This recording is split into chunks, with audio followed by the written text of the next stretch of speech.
রমজানের আগ মুহূর্তে গরম নিত্যপণ্যের বাজার। আরও খবর জানাতে যুক্ত হচ্ছেন সহকর্মীরা। শুরুতেই যাচ্ছি চট্টগ্রামে, সেখানে আছেন সহকর্মী নয়ন বড়ুয়া। জয়, এই রমজানের ঠিক আগ মুহূর্তে চট্টগ্রামের বাজারে নিত্যপণ্যের দরদাম কেমন দেখছেন, বিস্তারিত জানাবেন।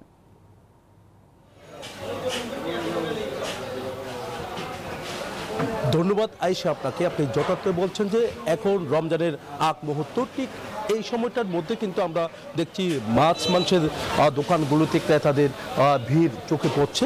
তবে দেখা যাচ্ছে তারা সাজিয়েও রেখেছে যারা বিক্রেতা, যেন ক্রেতাদের আকর্ষণ বাড়ে। আমরা দেখছি দেশি মুরগের পাশাপাশি সোনালী মুরগি, একই সাথে ব্রয়লার মুরগিও কিন্তু এখানে আছে। তবে মাংসের দামটা অনেক বেশি তারা এখানে বিক্রি করছে। গরিবের মাংস নামে খ্যাত যে ব্রয়লার, সেই ব্রয়লারও কিন্তু আমরা দেখছি 200 টাকার উপরে, আবার 190 টাকাও কেজিতেও তারা বিক্রি করছে। তবে সোনালী যে মুরগি, সেই মুরগির দামটা আমরা দেখছি এখানে 300 টাকা, আবার কোনো জায়গায় 310 টাকা বিক্রি করা হচ্ছে। সবচেয়ে বেশি দামটা আসলে দেশি মোরগের দাম 600 টাকা পার হয়ে গেছে। দেশি মোরগ দেখতে পাচ্ছেন। একই সাথে যে খাসির মাংস এখন একেবারে বিত্তবানদের দখলে চলে যাচ্ছে। 1200 টাকার কেজিতে তারা বিক্রি করছে খাসির মাংস। গরু মাংসের দামও কিন্তু আমরা দেখছি 950 টাকা থেকে 900 টাকা, আবার হাড় সহ যে গরু মাংস, সেই গরু মাংস বিক্রি করা হচ্ছে 750 টাকা কেজিতে। তবে খাসির মাংসের দামটা যেভাবে বেড়েছে, একেবারে যারা বিত্তবান তারা ছাড়া কিন্তু আসলে সম্ভব না। একেবারে নির্ময়ের মানুষ তারা খাসির স্বাদটা কিন্তু কোনোভাবে নিতে পারছে না। 1 কেজি খাসির মাংস 1200 টাকা করে তারা বিক্রি করা হচ্ছে। একই সাথে আমরা পুরো মাংসের বাজারের পাশাপাশি মাছের বাজার দেখানোর চেষ্টা করছি। একেবারে টাটকা মাছ দেখতে পাচ্ছেন। বিভিন্ন জায়গা থেকে মাছের সরবরাহ কিন্তু কোনো কমতি নেই। সামুদ্রিক মাছের পাশাপাশি আমরা দেখছি পুকুরের মাছও কিন্তু বাজার দখল করছে। যেহেতু রোজা শুরু হচ্ছে, তার কারণে যারা বাজার করতে এসছেন, তো সবাই কিন্তু প্রথম রোজায় কিন্তু ভালো খাবার খেতে চায়। তবে এই কারণে কিন্তু মাছ মাংসের দামটা অনেক বেড়েছে। তবে সবজির দামটাও কিন্তু আমরা দেখছি কোনো জায়গায় লেবুর দাম বাড়ছে, আবার কোনো জায়গায় আমরা দেখছি শসা থেকে নিয়ে কাঁচামরিচের দামও অনেক বেড়ে গেছে, টমেটোর দামও কিন্তু বেড়েছে। সেই জায়গাগুলো কিন্তু বাজার তদারকি শুরু করেছে ভোক্তা অধিকার সংরক্ষণ অধিদপ্তরের পাশাপাশি আমরা দেখছি জেলা ম্যাজিস্ট্রেটের টিমও কিন্তু বাজারে বিভিন্ন জায়গায় তারা কিন্তু অভিযান শুরু করেছেন। এই ছিল আমার এখানকার সর্বশেষ। ফিরে যাচ্ছে আমার সহকর্মী, অপেক্ষা করছে রাজশাহীতে মর্তুজার কাছে।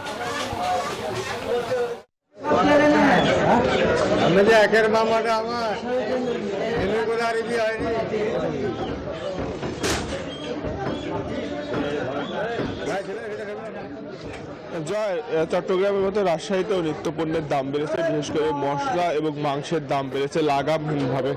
গত 2 সপ্তাহের ব্যবধানে আমরা দেখেছি যে রাজশাহীতে 500 থেকে 700 টাকা কেজিতে দাম বেড়েছে। এলাচ মানভেদে বিক্রি হচ্ছে 4700 থেকে 6000 টাকা। এছাড়া দারুচিনির দাম বেড়েছে প্রতি কেজিতে 150 টাকা থেকে 200 টাকা প্রতি কেজি। দারুচিনি বিক্রি হচ্ছে 470 থেকে 600 টাকা কেজিতে। দাম বেড়েছে গোলমরিচেরও প্রতি কেজি বিক্রি হচ্ছে 1100 থেকে 1500 টাকা।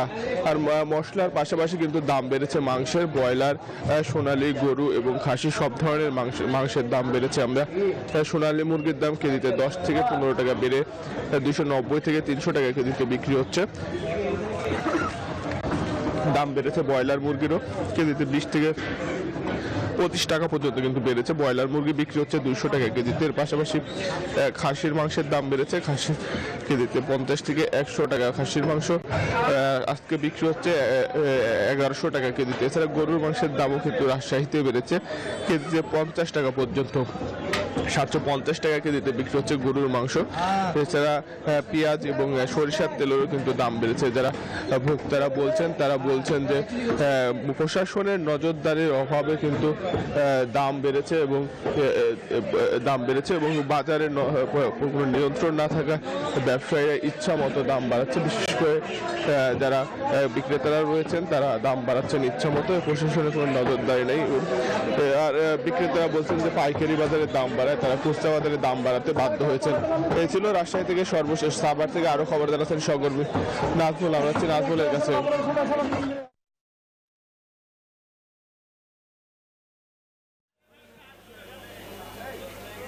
মতিউর মুর্তজা, আপনাকে ধন্যবাদ। আপনি যেমনটি রাজশাহী থেকে জানাচ্ছিলেন, এই মুহূর্তে রয়েছি আমি সাভারের সবচেয়ে বড় যে পাইকারি বাজার, সেখানে আমি রয়েছি। আমরা যদি একটু দেখাই যে এখানের লেবু ঠিক যে বেচা কেনা হচ্ছে পবিত্র রমজানের আর মাত্র একদিন বাকি আছে। একদিন আগের থেকেই কিন্তু আসলে যে লেবু এখন পার পিস কিন্তু বড়টা 15 টাকা, ছোটটা 10 টাকা। এবং আমরা যদি একটু আপনার সাথে একটু কথা বলতে চাই, লেবুর দাম এত বাড়তি কেন? এটা 20 টাকা আলি, ওটা 40 টাকা আলি, একটু দাম বাড়তি, মোকামে মাল নাই। মোকামে গাছে এখন ফুল, 13,000 টাকা বস্তা পাইকারি। আমি কি করবো বলেন?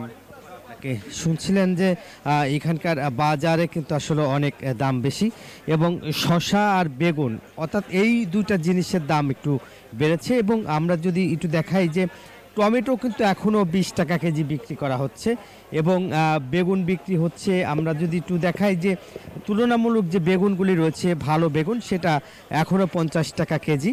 এছাড়া শসা হাইব্রিড কিন্তু এখন 50 থেকে 60 টাকা কেজি বিক্রি করা হচ্ছে, এবং নিত্য প্রয়োজনীয় যে জিনিসপত্র সবই কিন্তু একটু নাগালের মধ্যে এখনও রয়েছে। এবং আমরা যদি একটু এখানকার দেখাই যে যেহেতু এই যে আজকে যে যে গ্যান্ডার যে বাজারে, সেই বাজারে কিন্তু রোজার আগেই কিন্তু যে পণ্য দাম কিনা ওঠা বসা করছে, এবং বাজার থেকে কিন্তু মানুষ পাইকারি আসলে এখান থেকে কিনছে। এবং যেহেতু লেবুর দামটা একটু বেশি, সেই ইফতারের সময় যে লেবুর শরবত খাবে সেটাই কিন্তু আসলে লেবুর দামটা একটু বেশি বিক্রি করা হচ্ছে। এবং অন্য যেসব পণ্য এখনও কিন্তু নাগালের মধ্যে রয়েছে এই বাজারে। এবং আমরা যদি এখানে দেখাই যে দেশি শসাটার একটু দাম বেশি। আপনার সাথে একটু কথা বলি, লেবু, শসা, বেগুন কত করে বেচছেন? লেবু হলো 60 টাকা আলি, শসা 120 টাকা, 40 টাকা। শসার এত দাম বেশি কেন? দেশি শসা 130 টাকা, 40 টাকা কেজি পাইকারি। আর হলো হাইব্রিড শসা 40 টাকা পাইকারি, ওটা 50 টাকা কেজি বিক্রি করি। অনেক ধন্যবাদ আপনাকে, যেমনটা আসলে বলছিলেন। এবং যেই পণ্যগুলো আপনার এখানে উঠা বসা বেচা কেনা হচ্ছে সবই কিন্তু আসলে দাম একটু নাগালের মধ্যে রয়েছে, শুধু শসা এবং লেবুর দামটা একটু বেশি। এই ছিল আমার কাছে সাভারের বাজারের থেকে সর্বশেষ। ফিরে যাচ্ছি স্টুডিওতে আয়শার কাছে। আয়শা। নাজমুল, মুর্তজা এবং জয়, আপনাদের তিনজনকে ধন্যবাদ আমাদের সাথে যুক্ত হবার জন্য।